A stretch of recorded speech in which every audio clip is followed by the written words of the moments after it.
대한민국 중심 채널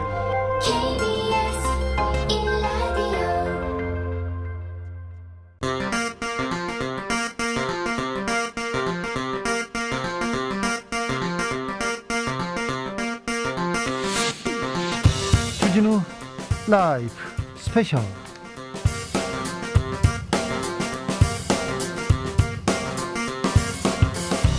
2022년 3월 5일 토요일입니다. 안녕하십니까, 주진우입니다. 토요일 이 시간은 일주일 동안 가장 중요한 일들 쫙 정리해드리는 그런 시간입니다. 지금 가장 중요했던 일이 뭘로 생각되십니까? 대선이고요. 그리고 단일화가 있었습니다. 이 부분에 대해서 좀 물어봐야 되겠습니다. 정리해봐야 되겠습니다. 시사 1타 강사 박지훈 변호사 모셨습니다. 안녕하세요. 네, 안녕하세요. 박지훈입니다. 네, 잘 계셨어요? 예, 잘 있었습니다. 네, 바쁘죠? 이제 선거가 이제 직전이라서. 네. 예. 지금 이 방송 영상으로도 만나보실 수 있습니다. 네. 지금 바로 유튜브에서 주진우 라이브 검색하시고 영상으로도 만나볼 수가 있습니다. 박지훈 변호사는 선물도 들고 왔습니다. 네, 자, 오늘 사전투표 하고 있습니다. 사전투표 네. 하신 분들 우대하겠습니다. 네, 어제 오늘 많이 했습니다. 네, 많이 하고 있습니다. 자, 사전투표 다녀오신 분들 중에 투표소 분위기 어땠는지 저희에게 알려주시기 바라겠습니다. 메시지 어디로 보내면 됩니까? 카카오톡 플러스 친구에서 주진우 라이브 검색하시고 친구 추가를 한 다음에 보내주시면 됩니다. 3분을 추첨해서 3만 원 상당의 모바일 교환권을 드리도록 하겠습니다. 자, 주진우 라이브 스페셜 본격적으로 시작해 보겠습니다. 대선입니다. 5년에 한 번씩 축제장이 열리는지 역사의 장이 열리는지는 몰라도 가장 뜨거운 한 주가 될 것 같습니다. 대선을 일주일 앞두고. 그런데 대형 이슈가 터졌습니다. 야권 단일화. 그동안 단일화 된다, 아니다, 결렬됐다, 될 것 같다, 이렇게 얘기했는데 결렬과 성사가 한꺼번에 일어났습니다. 지난 일요일 윤석열 후보가 기자회견을 열고 단일화 결렬됐다 이렇게 얘기했을 때 단일화가 끝났다고 보였는데, 자, 일주일 동안 단일화 어떤 일이 있었는지 저희가 쭉 정리해 보겠습니다. 자, 2월 27일 일요일 윤석열의 기자회견으로 가보겠습니다. 제가 지금까지 단일화에 대해 공개적으로 언급하지 않은 것은, 제가 이것을 공개적으로 언급하는 것은 이 단일화 과정에 도움이 되지 않고 후보 단일화를 간절히 바랬기 때문이었습니다. 그러나 이제는 정권 교체를 위한 단일화를 열망해오신 국민들께 그간의 경과를 말씀드리는 것이 도리라고 생각합니다. 안 후보님의 화답을 기다리겠습니다. 국민들의 열망인 정권 교체를 위한 야권 통합에 저는 희망의 끈을 놓지 않겠습니다. 희망의 끈을 놓지 않겠다고는 했으나 그간의 경과를 이렇게 그렇죠. 설명한다? 2월 27일 있었습니다. 네. 모든 중요한 국면마다 일요일에 일어났는데요. 네. 최초의 국면은 2월 13일입니다. 네. 후보 등록 직전이었죠. 네. 자, 후보 등록과 동시에 안철수 이 대표가 네. 본인은 단일화 조건을 제시하면서 단일화 던져요. 단일화 합시다라고 조건을 제시했고요. 네. 그렇지만 일주일간 별말이 없다가 네. 일주일이 지난 일요일 2월 20일입니다. 네. 그날 단일화 결렬을 선언을 합니다. 그렇죠. 그래서 또 지나가다가 지금 들었던 기자회견인데요. 2월 27일 일요일 날은 윤석열 후보가 돌연 단일화를 거의 할 뻔했는데 다시 결렬됐다고 그 협상 일지까지 공개하면서 일지를 깐다. 그렇게 또 제목이. 사실상은 이게 단일화를 결렬한 과정을 공개한 건데 겉으로는 이제 그런 얘기를 합니다. 앞으로 단일화 여지 남아져 있다, 끝까지 하겠다라고 하지만 그때 이제 많은 국민들이 받아들이기에는 결렬을 선언하는구나. 네, 결렬 선언으로 유세 취소하고 연 기자회견이어서 그렇죠. 전격 단일화하는 거 아닌가? 왜냐하면 그랬는데. 경북 영주나 경북 쪽에 유세가 예정돼 있었는데 유세를 취소하고 오전 9시에 기자회견 하겠다 해서 네. 단일화구나라고 많은 분들이 예상을 그렇죠. 했는데 단일화 결렬하고 단일화 결렬의 과정에 대해서 설명하는 기자회견이 돼버렸었어요. 사실은 열어놓겠다고는 했는데 그렇죠. 사실은 우리는 하려고 했는데 저 안철수가 안 했어요. 그 얘기였잖아요. 그러면서 많은 국민들 지지자도 마찬가지고요. 단일화가 이제 끝난 거구나. 사실상 결렬됐다. 왜 또 그러냐면 2월 28일부터 용지 인쇄가 들어가요. 투표용지. 네.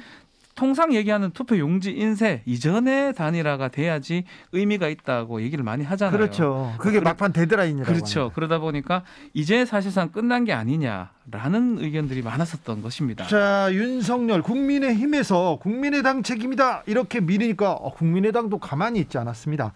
안철수 후보의 협상 대리인이었죠. 국민의당 이태규 의원도 바로 긴급 기자간담회를 열었습니다.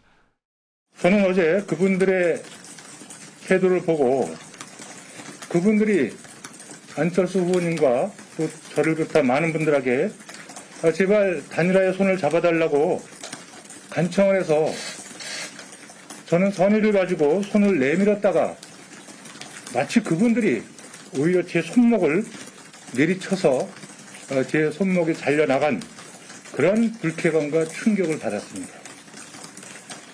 이것이 단일화를 위한 태도가 맞는가? 라고 거듭 묻지 않을 수 없습니다. 자신들의 정치적 이익에 맞지 않으면 이렇게 행동해도 되는 것입니까? 격앙됐습니다. 네. 충격받고 불쾌감 뭐 이런 얘기 나왔습니다. 가장 컸던 게 이제 이른바 정권 대리인 아마 윤석열 후보 측은 장제원 의원이었고요. 윤핵관 얘기. 예. 그리고 이제 안철수 후보 측은 지금 이태규 선대본부장이었는데 네. 이런 협상 과정이 공개될 거에 대해서 상당히 좀 불쾌했던 것 같아요. 네. 이건 그럴 수도 있죠, 사실은. 네, 협상을 하는데 물밑에서는 어떤 얘기든 오고 그렇죠. 갈 수 있지 않습니까? 이게 그리고 밖으로 공개될 걸 가정하고 협상하기는 좀 어려운 거거든요. 예. 사실은 밖으로 나오지 않을 걸 가정하고 협상을 하는 게 일반적이기 때문에 네. 그래서 아마 손목이 잘려나간다. 이렇게 정말 과격한 표현을 썼습니다. 네. 이태규 본부장은요.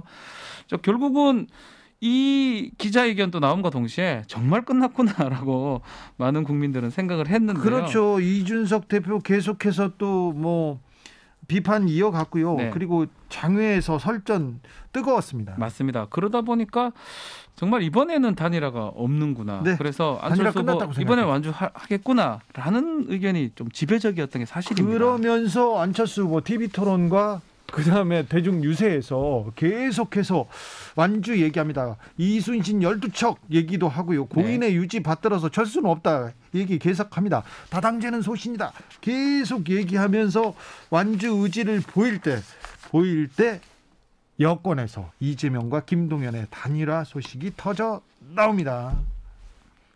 오늘 후보님과 얘기하면서 정치 교체 또 통합 정부에 대해서 의견을 같이 했다는 말씀을 드립니다. 앞으로 정치 교체와 성공적인 통합 정부를 위해서 최선을 다하겠습니다. 새로운 정치를 위한 정치 교체를 위한 정치 개혁에 우리가 뜻을 함께하고 거기에 더해서 국민과 나라를 위해서 함께 걱정하는 모든 정치 세력들이 모여서 통합의 정부, 또 국민 내각을 만든다라는 점도 우리가 함께 합의했습니다. 우리가 힘을 합쳐서 새로운 대한민국 한번 확실하게 만들어보면 좋겠습니다. 예, 그렇게 하십시다. 네, 고맙습니다. 네. 야권이 주춤한 사이에 통합의 그림을 민주당과 김동연이 그리기 시작했습니다. 뭐 커 보일 수도 있고 또 뭐 국민의힘 얘기하듯이 뭐 더러운 물결 얘기를 했어요. 네. 작아 보일 수도 있는데 일단은 이재명 후보 또 여권에서 그리던 정치개혁, 네. 정치개혁의 신호탄을 먼저 쏘아올린 게 아닌가. 오히려 민주당 쪽에서. 그런 평가가 사실 있는 게 사실이고요. 뭐 사실 김동연 후보 자체가 퍼센트가 지지율이 그렇게 높지는 않습니다. 예. 그럼에도 불구하고 상징성이 있기 때문에 아마 여권에서는 그래도 그 의미를 부여했던 걸로 생각이 들고 사실 윤석열 후보도 네. 김동연 후보한테 구애했잖아요. 제가 알기로는 고해가 갔다고 제가 알고 네. 있거든요. 뭐 당연히 가겠죠. 왜냐하면 했죠. 중립지대라고 볼 수 있으니까요. 네네. 또 거기다가 뭐 나오진 않았지만 박근량 이사장도 뭐 지지 선언 같은 것도 예. 사실 비슷하게 됐었습니다. 네, 의미가 있습니다. 그러다 보니까 정말 분열이 아닌 통합을 얘기를 했고 그거에 맞게 지금 선거를 해간다라고 아마 인식을 좀 씌워줬던 것 같습니다. 그런데요. 김동연 후보의 얘기는 좀 잠시 후에 들어보겠습니다. 그런데요. 여기에 지난 2일 수요일 TV토론회가 있었습니다. 마지막 TV토론이었는데 그런데 약간 미묘한 변화가 보이기 시작합니다. 현장으로 가보겠습니다. 철강 생산할 때 탄소가 굉장히 많이 배출됩니다. 그건 어떤 방법으로 해결이 가능할까요? 철강 생산할 때도 주로 석탄이라든가 이런 코크스 같은 것들이 들어가기 때문에 많이 생산이 되는 걸로 알고 있는데요. 저도 뭐 그 공학적인 프로세스는 잘 모르겠습니다만은 우리 안 후보께서 좀 잘 아시면 좀 저와 우리 시청자분들께 좀 설명해 주시면 안 되겠습니까? 국민들한테 이게 뭡니까? 국민 여러분 한번 보십시오. 누가 진짜 몸통인지. 네. 이제 뭐 거짓말이 워낙 달인이시다 보니까 뭐 못하는 말씀이 없으신데 제가 안철수 후보님께 한번 여쭤보겠습니다. 안철수 후보님 공약 중에 보면은 이 정신병원 입원 권한이 지방자치단체장에게 있었는데 지금 있습니다. 이거를 정신병에 대한 전문가위원회로 넘겨야 된다고 말씀을 하셨는데 그 공약을 만드신 그 이유나 근거는 어떤 것입니까? 자, 안철수 후보가 윤석열 후보를 굉장히 괴롭혔다고 할 수도 있습니다. 그 이전까지 토론에. 법정 2차 토론까지 그렇죠. 뭐 고개를 절레절레 흔들기도 네. 하고 상당히 좀 경쟁하는 모습이었고 안철수 후보가 상당히 윤석열 후보한테 질문을 많이 하는 모습이었어요. 그리고 잘 파고 들어가지고 굉장히 윤석열 후보를 곤혹스럽게 했었는데. 특히 결과론적 얘기긴 합니다. 3차 토론 이후에 사실 그날 밤에 또 그 직전에 단일화 얘기가 나왔다 하고요. 또 그 직후에 강남의 모처에 가서 이제 단일화가 완료가 됐다고 하고 있는데 그러다 보니까 이제 결국 넥타이 얘기를 하고요. 그렇죠. 넥타이도 색깔도 비슷했고 좀 약간 좀 선생님처럼. 그리고 따뜻하게. 질문에서 우리 안철수 후보라고 윤석열 후보 얘기합니다. 그렇죠. 거기다가 시청자분들하고 저한테 친절하게 설명해 주세요라고 하기도 하고요. 네, 설명해주는 느낌이었고요. 그렇죠. 설명을 또 해주기도 하고 또 그리고 안철수 후보의 공약을 또 아주 친절하게 묻기도 하고요. 자, 그런 부분이 이제 결과론적인 얘기이긴 한데 아마도 교감이 있었던 게 아닌가. 그렇죠. 뭐 그렇게 되는 그래서 거고. 수요일 날은 어떤 일이 있었습니까? 자, 그래서 이제 이 마지막 토론회가 3월 2일 날 있었는데 결국은 일단 그 넥타이 얘기는 뭐 결과론적 얘기긴 했는데 뭐 정미경 최고위원이나 이런 분들은 그런 어떤 뉘앙스로 얘기를 하긴 했습니다. 넥타이 정도로 맞출 수 있다. 사실은 저도 뭐 방송 같은 데 가면서 넥타이를 이렇게 해가는데 똑같은 색깔의 넥타이를 좀 하기는 쉽지 않거든요. 뭐 자주색 그 좀 빨간 붉은색 계통 넥타이인데 누가 봐도 뭐 국민의힘 색이니까. 그렇죠. 일단은 그 직후에 아마 장제원 의원 매형집이라고 합니다. 강남의 모처에 갖고 뭐 그쪽 집이 왜 또 의미가 있냐면 안철수 후보랑 또 연관성이 있다고 해요. 네, 안철수 후보 교수인가 지인이라고 뭐, 지인이라서 그래서 거기 가서 단일화가 됐고 다음 날 아침 8시에 단일화 선언까지 지금 급박하게 지금 이어진 상황입니다. 단일화 선언 한번 듣고 올까요? 저 안철수는 윤석열 후보를 지지하기로 했습니다. 저 윤석열은 안철수 후보의 뜻을 받아 반드시 승리하여 함께 성공적인 국민 통합 정부를 반드시 만들고 성공시키겠습니다. 함께 정권을 교체하고 함께 정권을 인수하며 함께 정권을 준비하고 함께 정부를 구성하여 정권 교체의 힘으로 정치 교체, 시대 교체가 될 수 있도록 국민의힘과 국민의당 두 당은 선거 후 즉시 합당을 추진하겠습니다. 이거 필요 없으세요? 마지막에 이거 필요 없으세요? 조금 뭐 좀 해프닝 비슷하게 됐는데요. 그러니까 돌아서는 모습이었거든요. 단일하고 통상은 이제 뭐 앉기도 하고 같이 가야 되는데 등 돌려서 가는데 연설문을 합의문을 윤석열 후보가 놔두고 합의문인데 합의문이에요. 놔두고 하는 모양에서 이거 가져가야죠. 필요 없으세요라고 하면서 이런 것도 조금 해프닝 비슷하게 좀 있었습니다. 자, 그 전날까지 TV 토론에서 나 안철수만이 제3의 길로 이 그 양당 제재를 끝내고 정치 개혁 이룩할 수 있다고 하고 다당제 소신에 대해서 얘기하고 저를 지원해 주세요, 지지해 주세요 얘기하다가 몇 시간 만에 나 안철수는 이렇게. 그래서 이제 사실은 이 단일화 발표가 났을 때 최초의 반응들은 예컨대 국민의힘 지지자는 이 정권 교체로 이제 가는구나라고 받아들였을 거예요. 그렇죠. 그리고 민주당 같은 경우 초비상이 됐습니다. 그래서 회의도 하고 그랬어요. 24시간 뭐 이제 비상체제로 하겠다라고 했는데 조금 시간이 지났을 때는 이제 생각을 해보죠. 왜 이게 단일화가 됐지 갑자기? 네. 생각을 해보는데 그 단일화의 과정도 그렇고요, 시기도 그렇고요. 지금 우리 진행자가 얘기했던 그 중간에 다당제를 추구하는 또 제3지대를 추구하는 그 정치를 추구했는데 양당제에 지금 가버리는 그런 것들.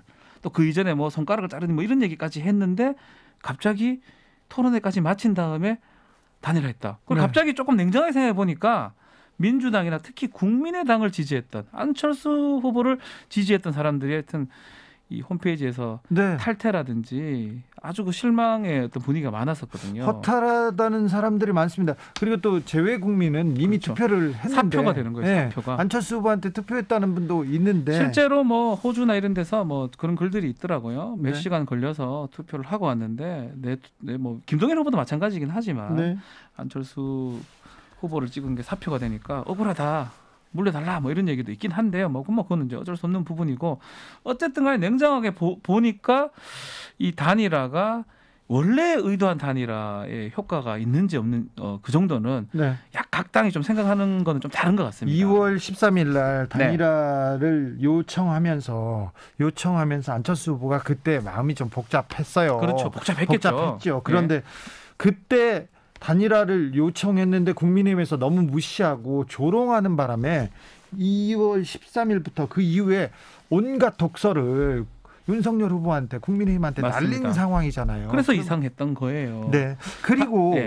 이 단일화가 어떤 부분은 뭐 물밑에서는 계속해서 이렇게 교감이 오갔는지 모르지만 전격적으로 이루어졌다고 생각하기 때문에 어떤 쪽에서는 이거 드라마다 환호를 했을지 모르지만 다른 쪽에서는 그렇죠. 또 그 부분인 거예요. 최초에 일어났을 때는 지지자 입장에서는 이거 극적인 타결이다라고 하지만 그 지지자가 아닌 뭐 민주당을 비롯한 다른 쪽의 입장에서는 자 시기상 앞에까지 계속 비판을 하고 자기 정치 어떤 추구점을 얘기하다가 그날 밤에 타협이 된 상황이거든요. 네.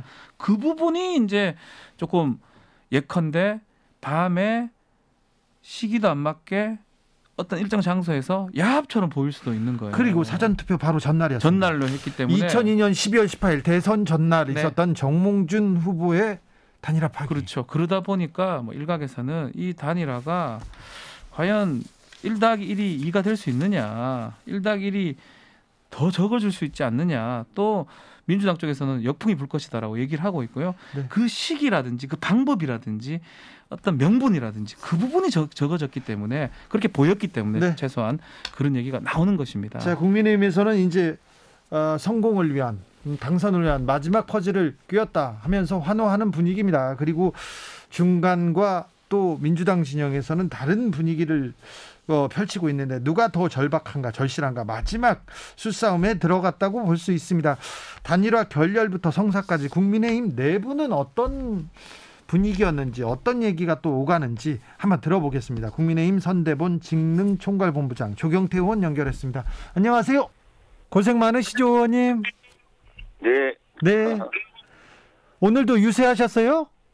네, 유세를 좀 해서 목이 좀 쉬었습니다. 아, 그래요? 네. 윤석열 후보가 어제 부산에 다녀갔죠? 네, 그렇습니다. 네. 어떤 얘기 하시던가요? 우리 경상도 말에 보면 단대하겠다는 말이 있거든요. 예.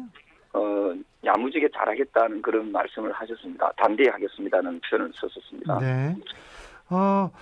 단일화가 결렬됐다 이렇게 기자회견 나왔는데 단일화 성공했다 또 기자회견이 또 바로 나왔습니다. 좀 분위기가 어떻습니까? 단일화 이후에. 일단 단일화 이후에 정권 교체의 바람이 많이 불고 있고요. 네. 우선 단일화하기 전보다 마음들이 한층 가벼워진 거 아닌가. 예. 아마도 정권 교체를 열망하는 시민들이 상당히 표정들도 밝아져 있고 자신감이 많이 붙어 있는 것 같습니다. 단일화 성사됐다는 기자회견 보고 의원님은 어떤 생각하셨어요? 저 역시도 참으로 다행스럽다는 생각을 했었습니다. 네. 그나마 끝까지 최선을 다하는 게 좋은 결실을 맺지 않았나 보고 있습니다. 아무튼 단일화 이후에 국민의힘 그리고 윤석열 캠프는 분위기가 좋아졌습니까? 네네. 네, 이제 다 됐다. 승리의 마지막 퍼즐 이렇게 맞춰졌다 이렇게 생각하십니까? 아닙니다. 승리의 마지막 퍼즐은 결국은 투표를 많이 하셔야 됩니다. 아, 네. 투표를 많이 해서 네. 어쨌든 우리 윤 후보에 대해서 지지율이 높은 거하고 또 투표를 많이 해서 실제 표가 많이 나오는 것도 좀 약간 다르기 때문에 네. 어쨌든 최선을 다해서 네. 투표율을 좀 높이는 그런 전략을 쓰고 있습니다.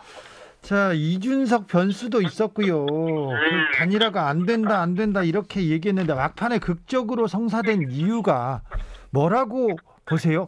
이유가 뭡니까? 뭐 좀 알려주세요. 아마도 안철수 후보가 이번에 대선에 출마하게 된 가장 큰 배경은 정권 교체라는 명분을 가지고 나왔지 않습니까? 네.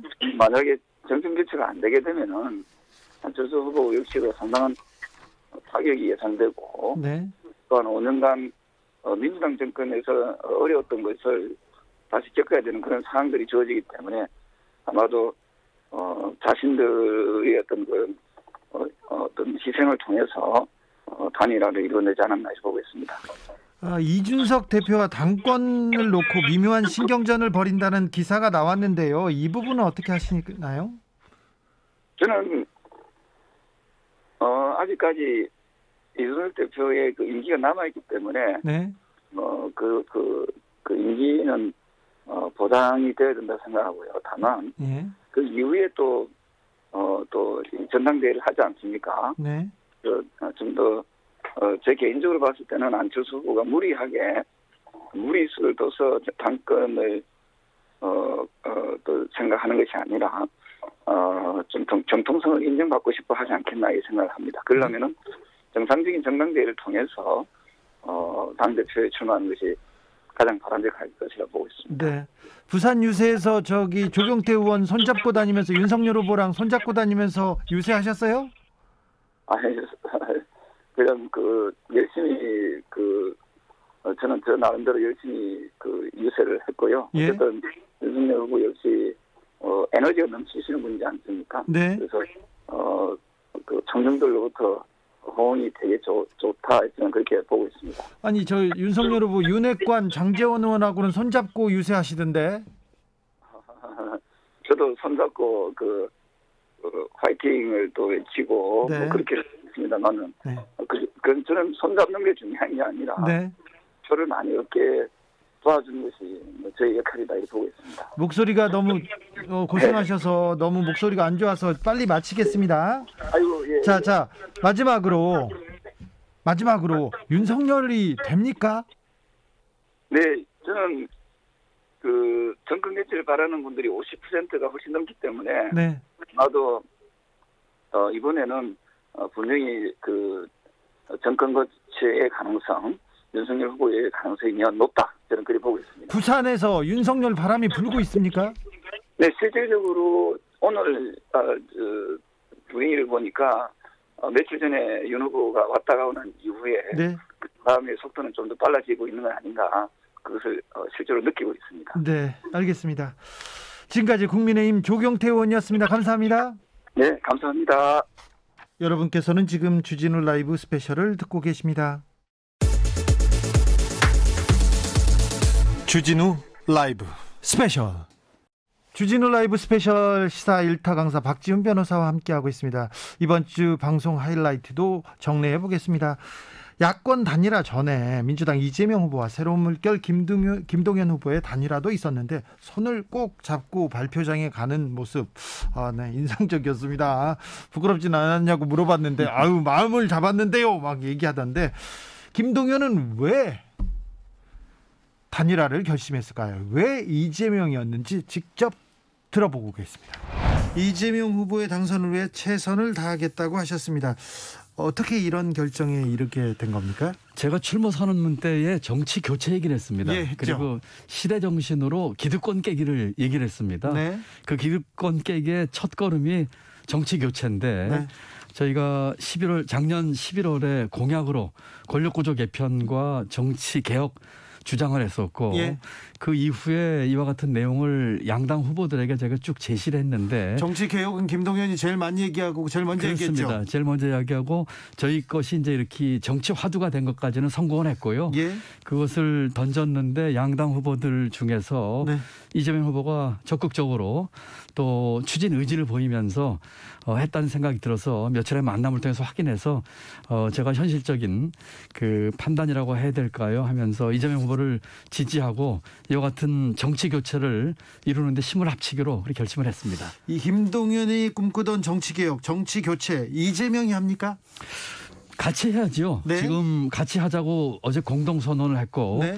심지어는 공동선언문 저희가 낸 거를 한 글자도 안 받고 다 받았습니다. 네. 예를 들면은 만약 당선이 된다면 임기를 1년 단축해서 네. 개헌을 1년 내에 합의안을 만들겠다 네. 했고 정치개혁은 선거법을 포함해서 각종 정치개혁 법안을 인수위원회 그 2개월 동안에 네. 법안을 다 만들어서 국회에 제출하겠다. 라는 내용까지 다 들어가 있습니다. 예. 그렇기 때문에 함께 이 일을 할 것이고 또 저는 도와주기도 하고 또 감시자 역할도 하면서 이 과업을 완수하겠다 이렇게 말씀드립니다. 이재명 후보도 이렇게 손을 내밀고 윤석열 후보도 손을 내밀었는데 네. 왜 이재명입니까? 윤석열 후보는요? 윤석열 후보도 만나 뵙고요. 예. 또 제게도 여러 가지 같이 했으면 하는 의사표시를 하셨지만 네. 저는 어디까지나 이 선거 전략이나 정치 공학으로 뭐 이거 하려는 것이 아니고 누차 말씀드렸다시피 가치와 철학을 시연하기 위한 것이었는데 네. 그런 면에서는 이 후보가 훨씬 더 적극적이고 또 추진하려고 하는 진정성과 그 결기를 제가 보면서 의견이 조금 더 맞았다 이렇게 생각을 해서 이런 결정을 내리게 됐습니다. 윤석열 후보 측에서는 후보님의 정치 개혁 그리고 정치 교체에 대한 그 생각들에 대해서는 이해는 했습니까? 예, 뭐 일부 이해도 했고 또 그중에서는 좀 말씀하는 의사표시도 있던 걸 제가 알고 있었는데 아무래도 뭐 다른 쪽 이야기를 제가 자세히 말씀드린 건 도리가 아닐 것 같았고 네. 어디까지나 뭐 이재명 후보가 훨씬 더 여기는 적극적이고 네. 또 진정성을 보였고 본인도 아웃사이더로서 이와 같은 기득권 깨기에 적극 같이 하자는 의사표시를 강하게 했습니다. 알겠습니다. 국민의힘에서 이재명 김동연의 단일화 더러운 옛 물결에 합류했다 이렇게 얘기했던데요. 저희 당의 이름이 이제 새로운 물결이기 때문에 네. 아마 그렇게 쓰신 것 같습니다. 저는 이 정치 교체에 대해서는 야당도 같이 해주셨으면 좋겠어요. 네. 이것은 어느 한 정치 세력이나 또는 선거를 앞둔 정치 공학으로 해결할 수 있는 문제가 아니고 대한민국의 미래를 위해서 꼭 해야 될 일이기 때문에 네. 야당에서도 또는 네. 다른 정파에서도 이 경제, 사회, 교육의 모든 문제를 푸는 첫걸음이 정치 교체다. 네. 같이 하자 이런 식으로 하면 국민들께서 좋아하시지 않을까 생각합니다. 대선 결과가 어떻게 되든 간에 이렇게 정치 개혁으로 그다음에 또 미래로 이런 몇 가지 개혁안을 이렇게 통과해 놓으면 네. 대선 큰 성과가 있는 거죠. 그렇습니다. 저는 이번에 비록 오늘 후보직을 사퇴했지만 네. 이와 같은 아젠다를 우리 대선 전국의 그 가장 중요한 것으로 이제 이슈화를 시켰고 네. 또 여당의 또 이재명 후보가 여기에 대해서 함께 뜻을 같이 했기 때문에 이것을 실현을 위해서 이재명 후보의 당선을 돕고 또 이것이 현실적으로 추진되도록 최대한 노력을 하겠습니다. 이것으로 대한민국 정치사의 큰 발전에 한 대장정의 첫 걸음을 띄었다고 생각합니다. 네. 얼마 전에요. 민주당에서 정치개혁안 발표했습니다. 네. 그거 두고 양치기 소년 아닌지 의문을 갖는다고 이렇게 네. 피력하신 바 있는데요. 그렇습니다. 예. 그런데요. 지금 제가 작년 11월 30일에 네. 아주 날짜까지 구체적으로 기억합니다만 정치 개혁과 권력구조 개편에 대한 저희 공약을 발표했습니다. 예. 민주당 의총회에서 의결한 것은 그 내용을 거의 그대로 다 수용한 것이거든요. 네. 그래서 선거를 얼마 안 앞두고 이와 같은 것을 하는 것이 중요한 게 아니라 실천 의지를 또 국민에게 약속하는 것이 중요하다라고 했기 때문에 그 과거에도 또 이런 것들을 안 지킨 적이 있지 않았습니까? 네. 그래서 지키자는 뜻으로 얘기를 한 것이었고 의총에서 결의를 했고 어제 그 이 후보와 제가 발표한 공동선언문은 공동선언문인 동시에 그 문자 표현 속에 국민에게 대한 약속이다라고 얘기를 했습니다. 네. 이걸 지키겠다는 약속을 한 것이니만큼 네. 지켜지도록 노력을 할 것이고 이를 위해서 이재명 후보가 당선돼서 추진할 수 있도록 제가 최대한 함께 하겠습니다. 그렇습니까? 네. 네. 이재명 후보를 만나면 만날수록 네. 신뢰가 갑니까? 이재명 후보를 이 건으로 3번 만났습니다. 네. 한 번은 그 캠프로 찾아왔었고요. 어제는 제가 하는 유세 현장에 와서 만났습니다. 3번 만나면서 그와 같은 정치 교체에 대한 또 통합 정부에 대한 의지가 강하다는 것을 몇 번 만나면서 더욱더 확인할 수가 있어서 네. 이와 같은 결정을 하게 됐다는 말씀을 드립니다. 알겠습니다. 어제 두 분께서 손을 꼭 잡고 이렇게 걷고 막 발표하시던데 네, 네. 좀 부끄럽더라고요. 뭐 뜻을 같이 했으니까 뭐 손 잡는 게 뭐 부끄럽겠습니까? 뭐 어쨌든 이 일을 그 완성을 해서 네. 이것은 뭐 정치적인 이합 집산이 아니고 저희가 뭐 아무런 그 향후에 대한 얘기한 것이 아니라 이것을 추진하기 위한 것을 한 것이기 때문에 네. 국민을 위해서 정말 제대로 한번 추진하도록 하겠습니다. 네.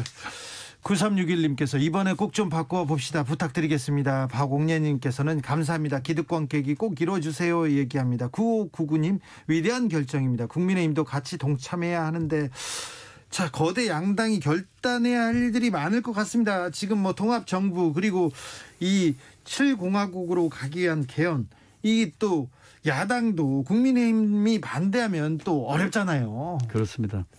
잘 될까요? 예, 저는 잘 되게끔 하는 것이 정치인과 정치권의 사명이라고 생각합니다. 네. 그 합의문 중엔 제가 공통공약 추진위원회를 인수해 넣자는 얘기까지 포함시켰어요. 네. 그래서 그 각 후보들이 낸 공약 중에서 함께 하자고 하는 것들은 그 누가 당선이 되더라도 하자는 얘기를 했는데 만약에 이재명 후보가 당선이 돼서 이 합의문이 지켜진다면 인수위원회에서 각 정당의 그 유력 후보들의 공통공약 같이 추진하고 특히 그중에서 이 정치 교체는 정말 정파 간의 이해를 떠나서 국가를 위해서 함께 추진하자고 호소하고 싶고 그걸 위해서 노력하겠습니다. 당선이 안 되면요? 당선이 안 돼도 열심히 노력을 하겠습니다. 지금 뭐 민주당도 그와 같은 노력을 해줄 것으로 기대하고 네. 저희 새로운 물결도 이와 같은 철학의 그 구현을 위해서 바깥에서라도 끝까지 노력하겠습니다. 네. 후보를 사퇴하셨어요. 후보직은 사퇴했는데 앞으로 김동연의 정치는 어떻게 됩니까? 김동연이 당장 정권을 잡아서 대통령에 대해서 정치를 바꾸겠다 이런 게 아니라 나의 정치를 보여준다고 했었는데요. 저의 새로운 정치를 한마디로 얘기하면 아까 얘기한 시대 정치입니다. 기득권 깨기입니다. 그래서 지금은 대선 후보를 사퇴했지만 당 대표로서 또 어떤 위치에 있든 저 자신부터 갖고 있는 기득권 내려놓고 이와 같은 기득권 깨기, 정치 교체, 관료 개혁, 재벌 개혁, 노조 개혁 등등을 포함한 기득권 깨기에 헌신하겠다는 말씀드리고 사심 없이 네. 진정성 가지고 초심 잃지 않고 가겠습니다. 네. 코로나 시대의 경제, 민생 이게 가장 큰 문제점이라고 지금 국민들이 생각하고 그렇습니다. 있는데 이런 문제도 좀 풀어주십시오. 네, 지금 합의문에 민생 대개혁이 들어가 있습니다. 제가 우리 국민에게 가장 영향을 미치는 부동산과 교육에 대한 얘기를 했습니다. 네. 이것들은 정권의 임기를 뛰어넘는 의사결정 체제를 만들자. 네. 그래서 국가주택정책위원회, 네. 국가교육위원회를 통해서 정권에 왔다 갔다 하며 흔들리지 않는 중장기적인 정책을 만들어서 국민이 안심할 수 있도록 하자는 것도 합의문에 넣었기 때문에 정치개혁뿐만 아니라 민생 대개혁도 함께 포함시켰다 이렇게 말씀드립니다. 후보님 사퇴하신 날 만났는데 출사표 던지시는 것 같아요. 제가 오늘 사퇴를 하고 오후에 우리 청년 자원봉사자들하고 같이 점심을 먹었습니다. 햄버거를 먹었는데 전원이 다 자원봉사자입니다. 저희는 유급 선거 운동을 한 명도 없고요. 아, 그래요? 그렇습니다. 저희는 그리고 우리들 운동화가 우리 유세차다. 유세차 한 대 없이 했습니다. 이 청년들에게 제가 오늘 미안하다. 끝까지 못 가서 그랬더니 청년들이 아닙니다. 우리가 하려고 하는 정치교체 화두 만들어주셨고 이제부터 새 출발입니다. 이렇게 저희가 오히려 격려해 주더라고요. 네. 그래서 비록 사퇴해서 아껴주신 많은 분들께는 죄송한 마음도 있지만은 네. 이 취지를 이루고자 하는 그러한 그 대장정의 첫 걸음으로 네. 다시 시작하는 걸 하겠다 이런 말씀을 드립니다. 알겠습니다. 네. 그 청년 지지자들한테 밥은 계속 사셔야 되겠어요. 예, 그러겠습니다. 김동연 후보 뭐 자타가 공인하는 경제 전문가고요. 그렇죠. 네. 그리고 그 능력도 다 출중하다고 검증받았다고 얘기하는 사람이었는데 흑수저 출신의 공무원에다가 네. 경제 전문가거든요. 그렇죠. 스토리도 탄탄하고요. 스토리가 꽤 있고 네. 또 상당히 호감적인 인물인데 젊은 사람들한테 큰 지지를 아주 받았습니다. 뭐 중도층이나 또 네. 공무원층이나 뭐 지지층이 꽤 있을 거라고 생각했는데 네. 또 생각보다 이제 당이라든지 그게 없다 보니까 김동연은 몰라요. 그게 그러면, 문제입니다. 네. 인지도 부분도 그렇고 예. 그러다 보니까 뭐 현실하고 그 차이가 있었던 것 같아요. 네. 저도 뭐 한번 뵌 적이 있었는데 응원한다라고 제가 말씀드렸는데 마음이 아프다. 네. 왜 이렇게 인기가 또 많은 분들이 못 알아주는지 그게 마음이 아프다 했는데 사실은 지지율에 좀 그 한계가 있었던 것 같습니다. 네. 자, 그러다 보니까 뭐 고민은 했던 것 같은데 마찬가지로 여기 단일화도 시기가 조금 지났던 거는 지났다고 봐야 될 것 같거든요. 그렇습니까? 뭐냐면 뭐 투표용지 인쇄도 대선 이후에 있었던 일이기 때문에 뭐 그럼에도 불구하고 민주당에서 계속 얘기했던 특히 이재명 후보가 얘기했던 정치개혁의 신호탄 또 그리고 모든 어떤 정치 세력하고 통합해서 할 수 있다. 네. 그 부분에 대해서 기치가 좀 맞아 떨어지지 않았을까 그렇죠. 평가를 받고 있습니다. 단순 수치만 놓고 그렇죠. 수치만 놓고 산술적으로 계산할 건 아닌 것 같아요. 단순 수치로 보면 사실은 뭐 1%가 좀 어렵기 때문에 의미 없다라고 평가절하할 수도 있습니다. 그렇지만 가치적 측면에서 네. 이 단일화라는 게 사실 보면 그 과정에서 국민들이 느끼는 어떤 그 열망의 충족 그런 부분들이 중요해요. 가치의 충족 이런 게 필요한 거거든요. 네. 그런 부분에서는 충분히 단일화 효과를 봤다. 그 두 사람의 손 잡는 모습 아마 이재명 후보가 손 잡자고 했던 것 같아요. 네. 그 손 잡는 모습이 이 예컨대 몇 더하기 몇이 아닌 어떤 가치적 충족이 됐을 가능성은 좀 있지 않을까 이렇게 평가를 하고 있습니다. 김동연 후보한테는 윤석열 후보도 큰 공을 들였는데 만약에 김동연이 윤석열하고 손을 잡았다면 그 시너지는 훨씬 저는 더 컸다고 봅니다. 그렇죠. 사실은 김동연 같은 정책 전문가, 경제 전문가 그리고 정말 중간에 있는 공무원 그런 것들을 가치를 보여주는 사람이잖아요. 네. 윤석열 후보가 부족하던 것을 좀 충족시킬 수 있거든요. 네. 정말 뭐 이거는 가정이긴 한데 이재명 후보보다 윤석열 후보가 더 필요했던 사람이 아닌가. 네. 저는 개인적으로 그렇게 생각합니다. 아무튼 김동연은 이재명이 시대 정신에 맞다면서 철학도 맞고 그리고 국민 통합에 맞다면서 이재명의 손을 들었습니다. 운동화 끈을 조여 매고 간다고 하죠. 지금 유세 열심히 같이 다니고 있어요. 같이 하고 있습니다. 네, 그리고 정책에 대해서도 많은 얘기를 나누고 있다고 합니다. 자, 김동연과 이재명의 여권 단일화는 어떤 파장을, 어떤 영향을 낳을지도 지켜보겠습니다. 그리고 야권 단일화 전에 안철수 후보의 지지율이 15%가 되지 않으면 철수할 가능성이 높다. 왜? 선거비 보전을 받지 못하기 때문에. 그러면서 현실적으로 지금 안철수는 철수할 것이다. 계속 얘기하는 사람이 있습니다. 이상돈 중앙대 명예교수입니다. 이분이 안철수 후보하고 아주 가까웠던 사이였지 않습니까? 근데 굉장히 그 단일화에 대해서 좀 폄훼하더라고요. 이게 가치가 없다, 철학이 없다면서. 어떤 내용이 있었는지 목요일 훅 인터뷰 듣고 오겠습니다. 오늘 단일화 어떻게 보셨어요? 그건 뭐 어저께 TV 토론까지 멀쩡히 하고서 이렇게 한 거면 그건 완전 국민 기만한 거고 전파 낭비한 거죠. 난 그래서 우리나라 언론이 단일화가 좋으냐 나느냐를 떠나서 그런 행태에 대해서 뭐 한번 날카롭게 비판해야 되는 거 아니겠어요? 예. 우리나라 언론 다 죽었어요. 그렇습니까? 기자들 다 그때 펜 내려놔야 돼. 뭐 그리고 난 이게 우리 그것만 보더라도 이게 완전히 기만 행위 아닙니까? 난 그런 게 그렇고 지금 뭐 나 단일화라 그러는데 내가 볼 때는 뭐 아무것도 안 되니까 백기투항한 거죠. 그렇게 봅니다. 안철수 후보가 백기투항했다. 백기투항한 거예요. 그리고 또 윤석열 만날 때 뭐 이렇게 보도 보니까 안 후보가 뭐 종이 쪽지에다가 이렇게 조건을 써가니까 윤 후보가 나를 믿으라고 해서 그냥 말을 받았다는 거 아니에요? 예. 맞아요? 그렇답니다. 신뢰만 보여주면 된다고 하니까. 근데 그게 이제 조건부 항복문서 갖고 갔으니까 무조건 항복으로 바뀐 거잖아요. 그래요? 조건부 항복도 아니고 그냥 무조건 항복이다. 그러니까 제가 백기투항 왜냐 그러면은 더 이상 선거운동을 할 수가 없잖아요. 그래도 정치 개혁 이재명 후보가 정치 개혁 같이 하자 당신들이 원하는 다당제 그리고 선거 개혁 다 받아주겠다 이런 그런 제안이 있었지 않습니까? 다당제가 뭐 배란간 하고 싶어 되는 게 아니에요. 다당제라는 것은 어떤 정치적 상황에 따라서 생기는 겁니다. 우리 법원은 한 번 3당이 있었다, 그다음에 양당 왔다 이런 거 여러 번 했잖아요. 네. 다당제를 갖다 하겠다고 이렇게 말하는 것 자체가 그거는 그야말로 문법에 나는 안 맞는다고 봐요. 그리고 저 송영길 그 대표가 우습게 돼버렸죠. 뭐 안철수고 단일화하자고 뭐 이런 얘기 했잖아요. 네, 민주당에서 그랬죠. 네, 그건 좀 창피한 얘기죠, 뭐. 민주당도요? 네, 한심해요. 네. 그렇습니까? 네. 근데 안철수 후보가 절레절레 흔들면서 자, 그 정도일지는 몰랐다. 전문가 뽑을 머리는 좀 있어야 될 거 아니냐. 윤 뽑으면 손가락 자르겠다. 이런 얘기까지 했기 때문에 단일화는 물 건너 갔나 보다. 마지막에 또 윤석열 후보가 경과를 이렇게 또 설명하면서 속내를 다 드러냈지 않습니까? 네, 그렇죠. 또 특히 호남에 가서 바른정당과 합당한 것을 호남 유권자들한테 사과한다까지 말도 했고, 뭐 윤석열 후보가 되면 뭐 손가락을 잘라야 한다, 뭐 이런 말도 했잖아요. 네. 그러니까 우리가 정치인이기에 앞서서 일반 사람들도 네. 뭐 사람이 생각이 바뀔 수 있어요. 예. 그러나 어느 정도 그거 설명할 수 있어야 되지 않습니까? 네.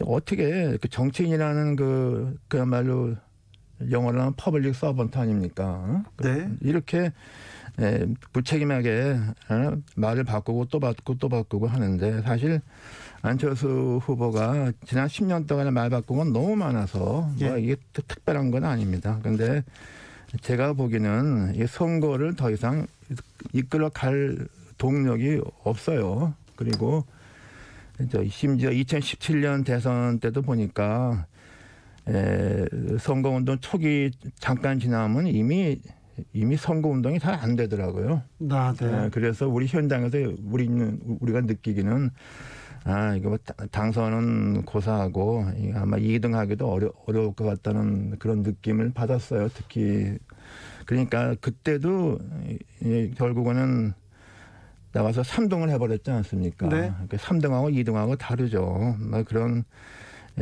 3등을 겪어본 트라우마가 한 번도 아니고 두 번씩 있었고, 뭐 이번도 처음 기대와는 달리 너무 안 되니까 더 이상 어떻게 선거운동을 한다는 게 의미가 없지 않겠어요? 그런 허점을 윤석열 쪽에서 네. 파악하고 이렇게 마지막에 이제 출구 전략을 제공했던 것 같습니다. 네.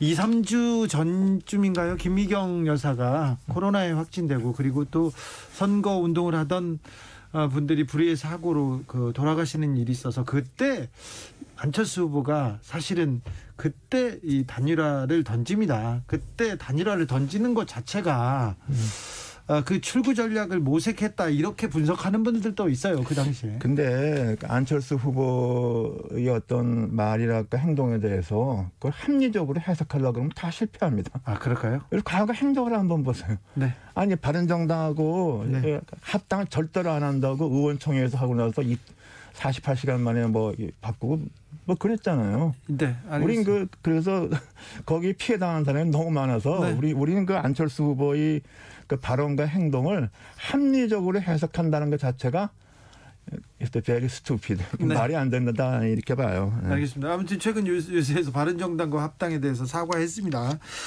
자, 그 사과했으면 또 한 번 사과해야 될 거냐. 여기서 이렇게 됐으니까. 네. 네. 이 부분. 국민의 당 내부 다른 분들하고는 상의를 했는지, 당직자들한테는 또 의견을 구했는지, 그것도 좀. 아니, 근데 그것도 처음이 아니라니까요. 예를 들면 국회의원이 자기를 갖다가 선거위에서 사표 의원직 그만두면은 네. 당장 보좌진 일이 다 직장을 잃어버리지 않습니까? 네네. 그런 것도 그런 사람들 갖다 한번 의논을 해야 되는 게 우리 보통 인간들의 정서죠. 네. 근데 안 그렇잖아요. 네, 알겠습니다. 그러니까 남에 대한 배려 이런 것이 기본적으로 좀 부족하다는 것이 과거의 행적에서 다 나온 거죠. 네. 윤석열 후보는 안철수 후보와 단일화하면서 야권 통합을 이루었다 이렇게 주장할 수도 있는데요. 안철수 후보는 정치적으로 얻는 게 뭘까요? 안철수 후보가 여기서 철수하면 정치적 운명이 진짜 위태로워서 안 잘 거다 이렇게 분석하는 사람들도 있었거든요. 근데 이것저것 따질 게 아니라 그냥 역부족으로 포기했다 이렇게 보면 됩니다. 저걸 한번 생각해 보세요. 교수님이 말하시던 15%? 아니 그것뿐 아니라 네. 과거를 보면요.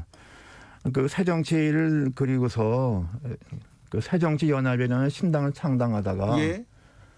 내가 그때 윤여준 장관님한테 그 네. 준비위원장 했을 거야. 내가 그래서 그랬다고. 지금 안철수 신당은 지역 신당이 아니라 지역 제3당이 아니라 가치를 추구하는 제3당이기 때문에 지방선거에 절대로 안 됩니다. 그런데 하다가 결국은 잘 안 되고 포기하고서 어떻게 했어요? 그 민주당으로 들어갔잖아요. 합당했잖아요. 그래서 많은 사람들이 실망시켰죠. 그것도 뭐냐면 철학이 있어 그런 게 아니라 해보다가 안 된 거 아니야. 근데 거기에 대해서 한번 민주당 가서 아주 그냥 혼이 나가지고서 그래도 소신껏 한번 했다는 게 제가 선거 같이 한 2016년 총선 아닙니까? 네.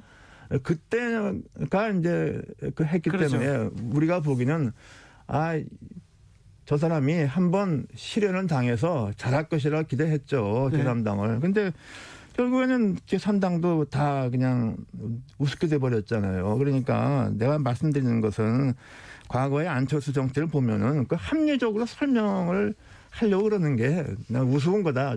좀 너무 박한 평가인지 모르겠어요. 네. 나는 그렇게 봐요. 네. 안철수 윤석열의 단일화 전에 이재명과 김동연 후보의 단일화가 있었습니다. 이 두 단일화 동시에 얘기하는 게 분열의 정치를 끝내겠다, 국민통합정부를 만들겠다, 실용정치하겠다, 거의 똑같은 말을 하고 있는데 이 점은 어떻게 보세요? 그 뭐 선거 때는 다들 공약은 되게 비슷해지죠. 근데 이제 선거가 중요한 게 아니라 선거 후에 어떻게 하느냐가 중요한 거죠. 우리는 너무 많이 속았잖아요. 네. 국민 대통합하겠다 뭐 다 속았잖아요. 그러니까 이것은 선거 앞두고서 이렇게 얘기하는 것은 다 좀 깎아서 봐야 됩니다. 깎아서 봐서 과연 이 사람들이 그러니까 제가 언젠가 한번 방송에서도 지금 당장의 두 후보나 두 당의 모습을 보지 말고 최소한 더 과거 10년 동안의 두 후보의 공적 활동의 행적을 보고 두 정당의 과거 10년 동안의 한 행적을 보고서 유권자들이 좀 넓게 판단해야 한다는 것이 제가 한번 말씀드린 바도 있죠. 그렇죠. 야권 단일화가 이번 대선에 어떤 정도의 영향을 미칠까요? 글쎄요, 그건 뭐 지금 뭐 어떻게 보면은 뭐 여론조사밖에 뭐 저도 뭐 아는 게 없지 않습니까? 보면은 대체로 얘기해서 뭐 윤석열 후보가 오차 범위지만 조금 유리한 것을 유지하고 있죠. 근데 이제 왜 저렇게 해야만 했느냐에 대해서는 뭐 선거를 위해서는 뭐 뭐든지 다 끌어오는 게 다 선거 방법이니까. 그리고 이제 무엇보다도 그 안철수 후보는 뭐 더 이상 어떻게 할 수가 없잖아요. 뭐 3동으로 그냥 초라하게 패배하는 것보다는 어떤 명분을 찾아서 출구를 찾는 게 나오니까 그 점에서 뭐 이해가 서로 맞았다고 봅니다. 안 후보는요. 그러면 안철수는 어떤 정치적인 길을 갈까요? 총리나 내각 아니면 당권 여러 길이 보일 텐데요. 그건 나는 관심이 없어요. 나한테 묻지 마라. 그렇습니까? 알겠어요. 네. 더불어민주당에서 지난 주말에 정치개혁안을 당론으로 채택했습니다. 개헌이 들어갑니다. 대통령 4년 중임제로 1년 임기를 줄이겠다. 그리고 책임 총리제, 그리고 선거법도 개정하겠다. 여러 정치 개혁안을 담고 있는데 이 부분은 어떻게 평가하십니까? 그게 그런 문제를 저도 뭐 개헌 특위에서도 논의했고 저는 뭐 또 뭡니까 미국 헌법도 오래전부터 공부하지 않았습니까? 네. 비교헌법에서. 그런데 그런 것이 무슨 우리의 어떤 현상적인 문제를 제도적으로 다 책임을 돌리는 것은 그것도 좀 난 좀 한계가 있고 어느 제도든 간에 여러 가지로 그 장단점이 있는데 근데 지금 논의되는 거는 대통령제하고 의원내각제를 이렇게 결부하는 것인데 그렇죠. 그게 서로 장점만 해서 따서 두 개가 되는 건 좋겠는데 또 그렇지 않을 수 있어요. 그리고 그 자체가 여러 가지 또 다른 문제를 이야기할 수 있어요. 그래서 이것저것 따져보면은 그거 하나하나가 그렇게 쉬운 건 전 없다고 봅니다. 다만 이제 20대 국회 개헌특위에서도 대체로 보면은 좀 유럽의 핀란드나 오스트리아처럼 대통령을 직선으로 뽑되 사실상 의원 내각제, 의회 중심의 정부가 많은 학자들이나 전문가들 또 의원들도 되게 그게 옳다고 그랬어요. 근데 그걸 거부한 사람이 누구냐면 안철수, 문재인 두 사람이었어요. 그 당시. 그래서 개헌 논의가 다 스톱돼 버린 거죠. 예. 그러니까 뭐 이제 현재 뭐 이재명 후보에서 이런 얘기 나오는데 민주당이 지금 이런 얘기 하는데 저는 그 문제는 일단은 대통령 선거가 끝난 다음에 좀 다시 한번 이게 따져볼 일이지 이렇게 뭐 급하게 될 것도 아니라고 봅니다. 그래서 뭐 현재의 어떤 통합정부라는 그 취지는 좋은데 현행 정부에서도 뭐 이 정신을 충분히 살릴 수 있어요. 다만 문재인 정부가 이렇게 못한 건 뭐냐. 맨날 자기 사람 위주로 쓰니까 그것도 또 청문회에서 다 통과 안 되고 그러니까 다 문제 생기니까 의원들을 많이 썼잖아요. 그러니까 완전 파당 내각을 만들었잖아요. 그러니까 그런 것만 안 해도 그거 훌륭한 겁니다. 그 대통령제 정부의 본질을 살려서 내각을 구성하고 그리고 인재를 넓게 쓰면은 그게 일종의 통합 정부가 되는 거죠. 근데 저는 그래서 이건 많은 부분은 오히려 그 정치적 의지로서 또 할 수가 있는 거다고 저는 생각하는 편입니다. 이상돈 교수님 신랄합니다. 아마 이상돈 교수님이 제가 이게 방송에 들은 얘기인지는 모르겠는데 안철수 학을 쓸 수 있을 정도로 안철수를 가장 많이 아는 게 아니라 가장 잘하는, 가장 잘 분석하는. 근데 사실은 이상돈 교수는 이미 이렇게 여기 주진우 라이브 나와서도 그런 얘기 몇 번 했었고요. 다른 곳에서도 이미 얘기를 했습니다. 철수할 것이다. 뭐 선거 비용이라든지 돈 얘기도 많이 했었고요. 뭐 그럴 수밖에 없을 것이다 얘기했는데 아마 안 하는 모습을 보고 이번에는 이상돈 교수가 틀렸나? 라고 했는데 아니나 다를까 결국은 이상돈 교수 말이 맞았습니다. 또 뭐 좀 더 나아가서 이상돈 교수가 좀 지적을 했지만 그렇기 때문에 단일의 효과도 또 이상돈 교수는 그렇게 보시는 것 같아요. 그게 많지 않고 시기도 놓쳤기 때문에 안철수의 특성상 또 마찬가지로 역풍도 그렇게 많이 불지는 않을 것이다. 안철수의 효과가 그렇게 크지 않을 것이다.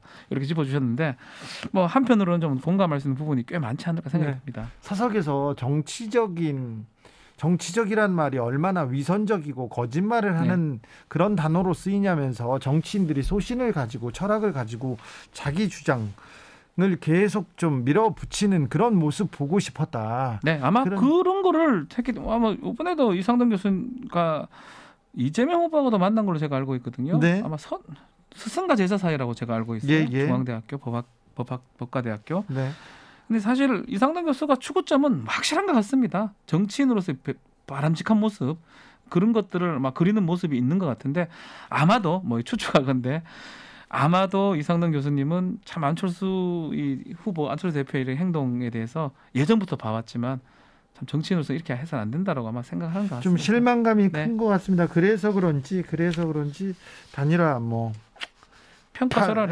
평가하고 싶지 않았다. 특별히 언론이 이 부분에 대해서 명확하게 좀 잘 밝혀줘야 된다. 안 그러면 언론도 죽은 거다 이렇게 얘기를 했는데 언론 하루 이틀입니까? 뭐 언론이 그래도 뭐 그 사실에 대해서 뭐 얘기가 나오니까요. 이제 시민들 또 국민들이 판단해야 될 부분이겠죠. 대선 본투표 4일 남았습니다. 이제 어제 오늘 사전투표 열기 진짜 뜨거웠어요. 뜨겁습니다. 역사상 최고치를 기록할 것 같아요. 지금 시기상 봤을 때는 그만큼 많은 분들이 이번 대선에 대한 어떤 중요도를 또 생각하고 있는 거 같고요. 뭐 진보층이나 보수층 똑같은 것 같아요. 이렇게 코로나가 또 있기 때문에 오히려 투표율이 많이 오르지 않을 것이다라고 예측하는 분이 있었는데 역대급 저질 선거 누구든 또 비호감 선거다 이렇게 얘기를 했지 않습니까? 그럼에도 불구하고 사전 투표가 이만큼 높으면 본 투표도 당연히 높을 수밖에 없거든요. 저는 뭐 예상 아닌 예상을 좀 하면요. 지난 대선 때보다 높지 않을까 생각이 듭니다. 여기서 질문입니다. 뭐 일타 강사고 박사님이시니까. 예. 네. 다른 박사예요? 네. 상법 박사입니다. 자, 박지훈 박사님. 예. 투표율이 높으면 누가 그러니까 유리합니까? 이런 질문 저도 딴 방송에서 많이 들여다보고 받기도 했는데 몰라요. 모릅니까? 없습니다 이거. 자, 그리고 마지막 없어요. 변수였던 단일화. 안철수와 이재명의 단일화는 누구한테 유리합니까? 이거 까봐야 알 것 같아요. 이것도 무조건 윤석열한테 유리하다. 하다 또 역풍이 분다 이렇게 볼 거 아닙니다. 투표를 까보면 알 것 같은데 저는 김종인 위원장 얘기에 주목할 필요가 있을 것 같아요. 김종인 위원장이 예측 같은 거를 잘 안 하시는데 최근에 이런 예측을 했어요. 국민의힘 윤석열 후보가 이기면 5% 차이로 이기고 이재명 더불어민주당 후보가 이기면 2% 차이 이긴다. 저는 거기에 답이 좀 숨겨져 있는 것 같아요. 아, 근데 그건 모른다는 얘기잖아요. 아니 몰라도 누가 이겨도 박빙이다. 이렇게 이거 하면 절대 안 돼요. 5하고 2 차이거든요. 단일화가 지금 껴 있는 것 같아요. 아, 그래요. 그래서 역풍이 불면 2% 차이로 이재명 후보 이긴다. 이런 말을 하고 싶어서 아마 앞에 얘기를 하고 한 것 같아요. 아, 그렇군요. 예, 저는 그렇게 좀 보입니다. 일타 강사가 읽어주는 김종인의 속내였습니다. 네, 박준 변호사 오늘도 감사합니다. 선물 주고 가십시오. 네, 사전투표 다녀오신 분들 투표소 분위기 어땠는지 저희에게 알려주시기 바랍니다. 카카오톡 플러스 친구에서 주진우 라이브를 검색하시고 친구 추가를 한 다음에 메시지를 보내주시면 3분을 추첨해서 3만 원 상당의 모바일 교환권을 드리겠습니다. 박지훈 변호사님 감사합니다. 다음번 우리 방송은 대선 끝나고 만나는 대선 건데. 끝나고 이 방송이 있을 수 있나요? 아니 그냥 물어보는 네. 거예요. 항상 궁금한 거예요. 저도 네. 개편이라는 건 항상 있으니까요. 아니요, 궁금해서 네. 물어보는 겁니다. 자, 희망에 차서 네. 다음 주에 만나기를 빕니다. 국민 통합을 위해서. 그리고 국가 민족이 맞습니다. 민족이 그 앞으로 나아가는, 예, 전진하는, 네, 발전하는 그런 좋은 지도자를 골라주시기를 바라겠습니다. 주진우 라이브 스페셜 마치겠습니다. 감사합니다. 감사합니다. 저는 다음 주 월요일 오후 5시 5분에 돌아옵니다. 지금까지 주진우였습니다.